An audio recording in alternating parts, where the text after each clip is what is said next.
Et donc bonjour à tous, placement de produit, non merci. Aujourd'hui on se retrouve pour une nouvelle vidéo. Aujourd'hui nous continuons bien évidemment la saga, vous la connaissez bel et bien tous maintenant, mais vous êtes habitués. Le gorilla, voilà. Et non, Alexander, ce n'est pas de l'autre, parce que moi je voulais présenter Alexander. Il m'a dit Alexander, parce que moi je vais à l'école, logique. Il m'a dit, ouais c'est trop glauque en fait tes vidéos. Bah non, si j'aime faire ces vidéos, bah je les fais. Donc aujourd'hui nous allons parler des dents. Bah tout simplement nous allons commencer. Des dents pour manger. Mais bien sûr, pas de dents en fait, bah, tu ferais pas manger. Bref, sans tes dents, tu ne serais capable de boire que de boire des liquides. Ah oui, on a besoin de dents pour du liquide. À la paille, du liquide à la paille. Les dents déchiquetent et broient les aliments. Ceux-ci sont, grâce au mouvement de la langue, imprégné de salive et forme un bol alimentaire humide et facile à avaler. L'action des dents sur la nourriture te permet aussi de mieux goûter les aliments. En plus, les dents interviennent dans l'articulation des sons. Oui, le L, A, B, C, D, D, D, E, F, G, H, I, J, K, L, M, N, P, Q, R, S, T, U, V, W, X, Y, Z. Bref. Donc on a les gencives qui coupent la nourriture, donc c'est les dents du devant. On a les canines qui sont les dents qui sont juste à côté des incisives. On a les molaires et prémolaires qui broient les aliments. On a la luette, donc c'est une sorte de petits trous là, enfin pas trop. Bref, je vais vous montrer le schéma. Donc c'est une petite porte qui nous empêche d'avaler des gros morceaux d'aliments. Donc c'est comme une sorte de pousseur. Genre si maintenant genre là c'est une porte. Si maintenant c'est petit, ça va s'enfiler, ça va s'ouvrir. Mais quand t'as un gros, ça va pas s'ouvrir. Quand c'est petit, ça s'ouvre. Quand c'est gros, ça va retenir. Normalement, c'est ce que je comprends. On a la langue, juste là, mélange la salive et les aliments déchiquetés. C'est grâce à la langue qu'on forme de la salive, je pense. Et les lèvres nous aident à parler et éviter d'entrer dans la bouche d'éléments nuisibles. Ils sont juste là. Ouais. Que pas de lèvres, bactéries, toujours. Ever. Donc ça, je vais vous montrer le beau petit schéma. Ouais, donc c'est ça la luette que je vous ai dit.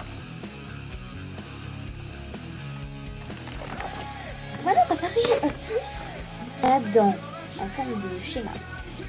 Donc on a l'émail, donc c'est la partie blanche qu'on voit dans les dents. On a la pulpe, dire c'est un peu la moelle osseuse chez les os, mais dans la dent, parce que les dents ce n'est pas un os. Voilà. De ce que j'ai compris. Voilà. On a la dentine, c'est la partie qui est juste. En fait, c'est la partie que, genre quand ta dent elle bouge, en fait, c'est le machin rose là qu'on voit qui est collé aux gencives. Ouais. Et puis t'as la mâchoire, bah. La mandibule plutôt. On la sent bien là. Là on touche vraiment. On sent ta mandibule, enfin ta mâchoire si vous préférez. Voilà, une dent vue en coupe. Même si la dent semble dure et insensible, elle est vivante, mais bien sûr, en fait, c'est la pulpe qui fait... Bah oui, parce que de ce que je vois, la pulpe est faite de vaisseaux sanguins et tout. Bref. Elle est recouverte d'émail, la substance la plus dure de notre corps. Bah oui, le fémur, ça reste le plus long, mais... Enfin, c'est presque impossible de se casser, mais c'est l'os le plus... Enfin, c'est la dent le plus dure. Hein. Voilà, qui la protège. À l'intérieur de la dent, la dentine est moins dure que la pulpe, vivante et sensible et constituée de vaisseaux sanguins et de nerfs. Voilà, c'est ce que j'ai dit. quand je vois dans la pub, on voit les vaisseaux sanguins. Enfin, je le reconnais parce qu'il est bleu, mais après j'ai cru que c'était du sang, mais en fait c'est le nerf. Voilà. C'est elle qui est douloureuse quand on a une carie. Oh. So, voilà, j'ai mis. Là, on voit bien les nerfs avec les... Mais non, mais... Moi, j'ai dit les veines, non? Ah, mais non, c'est des vaisseaux sanguins. Donc, les vaisseaux sanguins, c'est en rouge et les nerfs, c'est en bleu. Puis, t'as la dentine, je vous ai dit, je pense que c'est ça, en fait, qu'on voit quand ta dent, elle tombe là, elle bouge. Voilà, t'as la pulpe, l'émail. Voilà. C'est pour ça qu'ils disent l'émail dentaire qu'il faut la brosser. Voilà. Et la mâchoire. Ouh, c'est la mâchoire. Qu'est-ce qu'une carie? Bah oui, c'est quoi une carie? Tu sais? Non. De nombreux microbes qu'il faudra chercher vivent dans notre bouche. Si tu manges trop de sucre et que tu ne te nettoies pas bien les dents, les microbes se multiplient et infectent ta dent. C'est une carie. Celle-ci casse l'émail. L'infection progresse petit à petit et peut détruire toute la dent.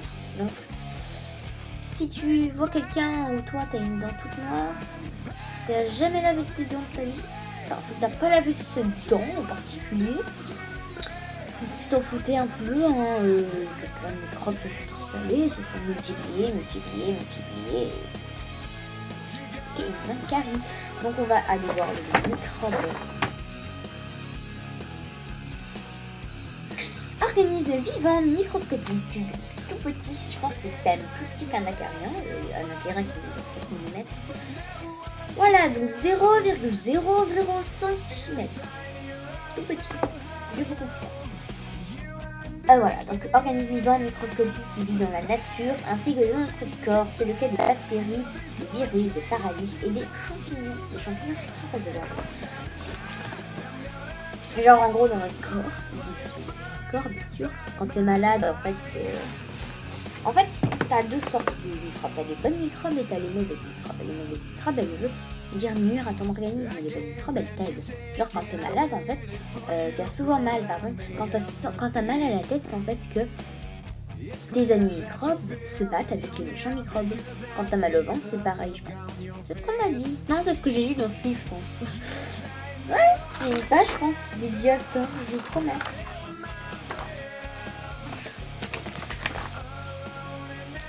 Je vous promets. Bref, quand on verra le livre. Donc voilà.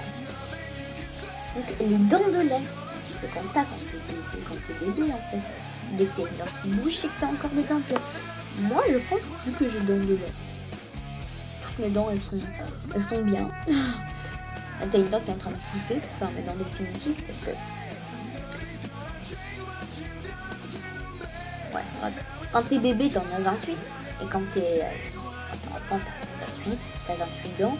Et puis au fur et à mesure, quand tu deviens adulte, t'en as 32 dents définitives. Donc on va parler des dents de lait. Les bébés naissent sans dents. Les 20 dents de lait apparaissent entre 6 mois et 3 ans. Sous celle-ci, il y a une rangée de dents qui, en se développant, poussent et font tomber les dents de lait. Ainsi, entre 6 et 12 ans, se mettent en place 32 dents définitives. Ouais, je suis entre 6 et 12 ans, je ne dirai pas mon âge, je ne sais pas pourquoi, je peux me dire mon âge. Bref, j'ai entre 6 et 12 ans. J'ai pas 6 ans quand même, hein. J'ai entre 9 et 12, voilà.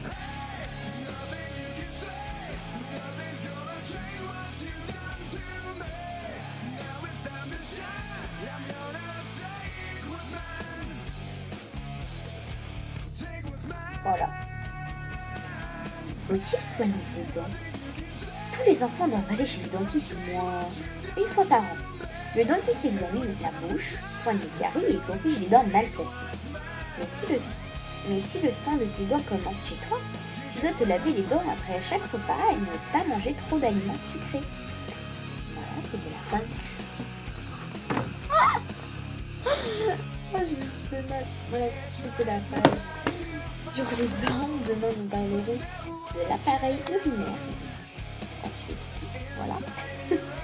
On va pas se lâcher toute sa vie quand même, on est obligé de dire des mots de science. Et maintenant, je vous invite à retrouver ma vidéo sur les sous-passes. Voilà, salut!